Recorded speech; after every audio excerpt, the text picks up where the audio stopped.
Bueno, vamos a seguir a propósito de los balances y evaluaciones que se hacen del gobierno del presidente Gabriel Boric cuando se cumplen estos 3 años. Vamos a profundizar en este tema con la coordinadora de incidencia de Ciudadanía Inteligente, Josefina Correa, que está con nosotros aquí en el estudio. ¿Cómo estás, Josefina?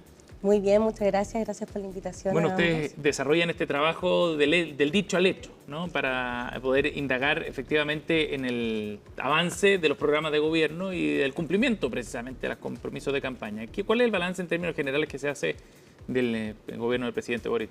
Bueno, efectivamente este es un estudio que realiza Ciudadanía Inteligente hace más de 10 años, que lo que intenta precisamente es contrastar la cantidad de promesas legislativas que se hacen en los programas a los cuales se presentan los candidatos presidenciales y ver cómo han avanzado en cada año, digamos. Entonces, hoy podemos decir que al tercer año del gobierno del presidente Boric él ha avanzado hasta un 38% en el cumplimiento de sus promesas. ¿Qué medimos acá?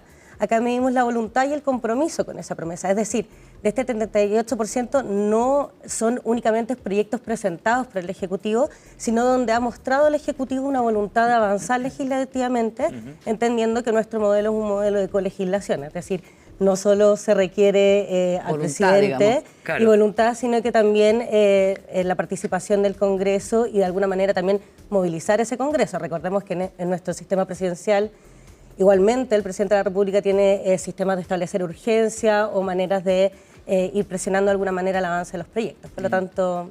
Antes de entrar en las áreas donde ha habido mayor y menor cumplimiento, en términos generales hay que decir que el presidente Boric ha tenido un avance general de un 38% de sus promesas, y eso en comparación con los gobiernos anteriores de Sebastián Piñera y Michelle Bachelet anda como por el barrio. Sebastián Piñera 2, 37% a estas alturas, Michelle Bachelet 2, 47%, sube un poco, Piñera 1, 37%. ¿Cómo miden el nivel de cumplimiento? Porque estas son promesas solamente legislativas o también ejecutivas. No, son en realidad solamente promesas legislativas. Dejamos fuera todo lo que tiene que ver con actividad administrativa del Estado, es decir, cuando dicta un reglamento, cuando toman una instrucción por parte de un ministerio. Eso no es lo que está evaluado, solamente aquello que dentro del programa podemos identificar que requiere un proceso legislativo. Y respecto a la comparación, en este punto es bien importante señalar que si bien están todos más o menos en el mismo barrio, no es la misma base. Entonces es bien importante considerar que el análisis o la entrega de información que hacemos desde Ciudadanía Inteligente es para comparar, digamos, el compromiso del gobernante con su propia promesa. Porque tenemos, por ejemplo, que la cantidad de promesas de Bachelet 2 es de 172 y la cantidad de promesas del segundo mandato del presidente Piñera fue 256. Claro, entonces, mucho más. Es un poco, digamos, tendencioso pensar que estamos comparando lo mismo, sin perjuicio de que estamos comparando su propio trabajo en relación a sus propias promesas. Ya, vamos a las áreas donde ha habido cumplimiento, porque ha habido cumplimiento cero en algunas áreas como cultura y defensa, pero hay otras que han tenido un avance más bien significativo como economía y comercio o minería. Y también es relevante lo de seguridad ciudadana, donde hay un 60% de cumplimiento. Entiendo que esa es la cifra más alta, Josefina, ¿no? La cifra más alta que tenemos es la de infancia y juventud, que justamente fue la Infancia y cuña con la juventud, que está 74. hablando el alcalde, que tiene que ver un poco con el cumplimiento de promesas que son bastante relevantes para efectos de la protección, que tiene que ver con temas emblemáticos como el fin del Sename, o digamos toda esta legislación que tiene por vocación cuidar sus pensiones alimenticias, o la ley integral de maltrato y ausencia de violencia.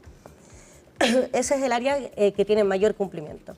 Posteriormente, efectivamente, tenemos minería. La verdad que en el área de minería son 3 promesas y hay promesas estructurantes. Por ejemplo, lo que pasó con el royalty minero que ocurrió en este gobierno y que sin duda significa un aumento de financiamiento a muchas municipalidades ya solas particularmente deterioradas.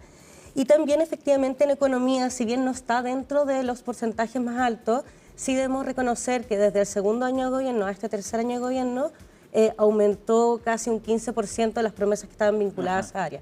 Probablemente muy ligado a todos estos temas de consenso. Énfasis, ¿no? Exacto. Sí.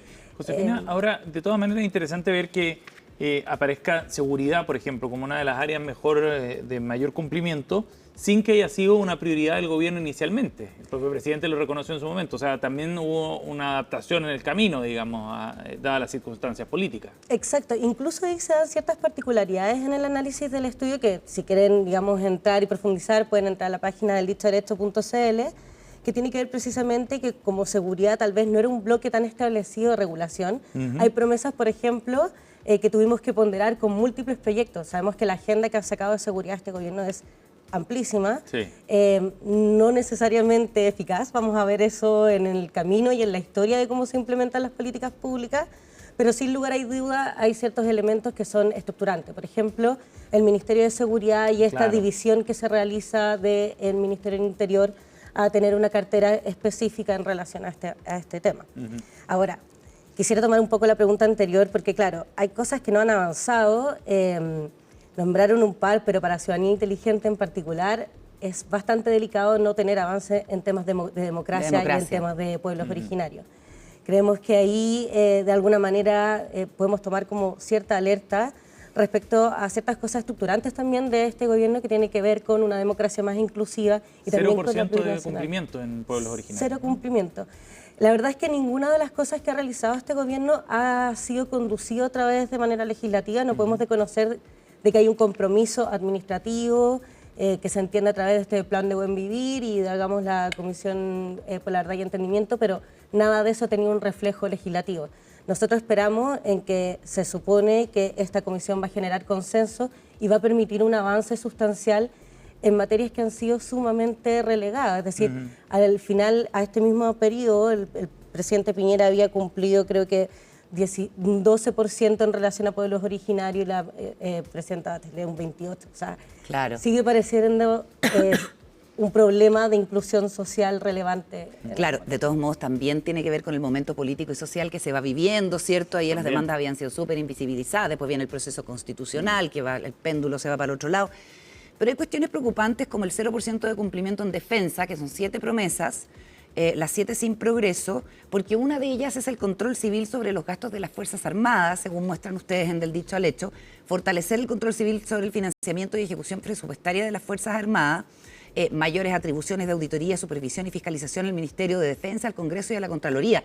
Y es importante por los escándalos de corrupción que hemos visto y el despilfarro de millones de dólares, y además en el contexto de la salida de una ministra de Defensa y la entrada de una nueva ministra que es Adriana del Piano.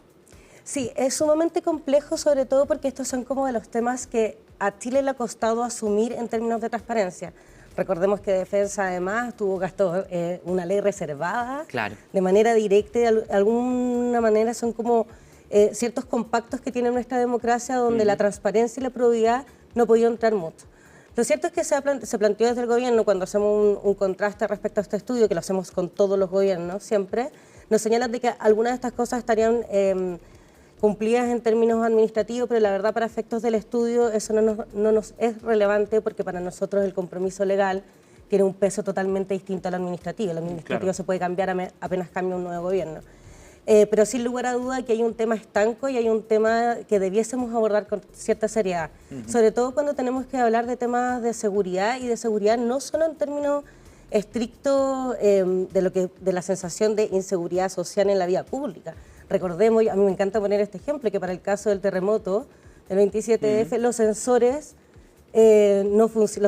de maremoto no funcionaban. Entonces, evidentemente hay un control sobre qué se está gastando y cómo ese gasto nos está reportando seguridad a las chilenas y chilenos en todo el país, digamos. Otro tema bien relevante, Josefina, tiene que ver con cultura, que aparecía como un asunto muy importante para este gobierno, por la sensibilidad que tenía frente a este sector. Y también registra 0% de avance en este tema. Sí, es bien complejo lo que ocurre en cultura, y además porque probablemente si nosotros analizamos lo que ha sido en términos políticos este gobierno, probablemente ese es el ministerio que ha sido uno de los más inestables en términos de cambio de ministros. Han pasado 3 ministros, ¿no? Creo que sí, que 3 ministros. Y de alguna manera yo creo que eso merma en buen sentido cualquier intención y voluntad, sobre todo considerando que son los ministros los que deben llevar la cartera legislativa hacia el Congreso. Creo que una explicación puede ser esa. Y hay otra explicación que es bien delicada y quisiera tomar este espacio para hacer esa crítica. Digamos, cuando nosotros decimos que planteamos la necesidad de establecer un compromiso de la voluntad política y tenemos 105 promesas en las cuales no se ha presentado ni siquiera una iniciativa, al parecer no había tanto compromiso político, porque luego después, solamente como para redondear, nosotros evaluamos el avance si se ingresa primer trámite, si ingresa segundo trámite, si está en el Tribunal Constitucional o previo a ser promulgado y cuando está promulgado. Claro. Por lo tanto, uno esperaría que al menos de las promesas que son propias, al menos estuvieran presentadas todas ellas, digamos, Sí. en el compromiso de voluntad, entendiendo que muchas de las veces las promesas, primero, son ponderadas en un momento político diferente, creo que lo que acaba de mencionar Carolina es clave, y por otro lado no había claridad de cuál era el parlamento que iba a tener al frente. Claro. Pero frente a eso, tal vez lo que hay que preguntarse en un contexto de legitimación política, bueno, es cuánto es la seriedad de las promesas que se tienen que presentar y cómo los candidatos tienen que priorizar estos para que la ciudadanía pueda entender en realidad a qué se está comprometiendo, ¿no?, un candidato o candidata. Bueno, Muy bien. en el sitio web del dichoalecho.cl están todos los detalles también para quienes quieran revisar y profundizar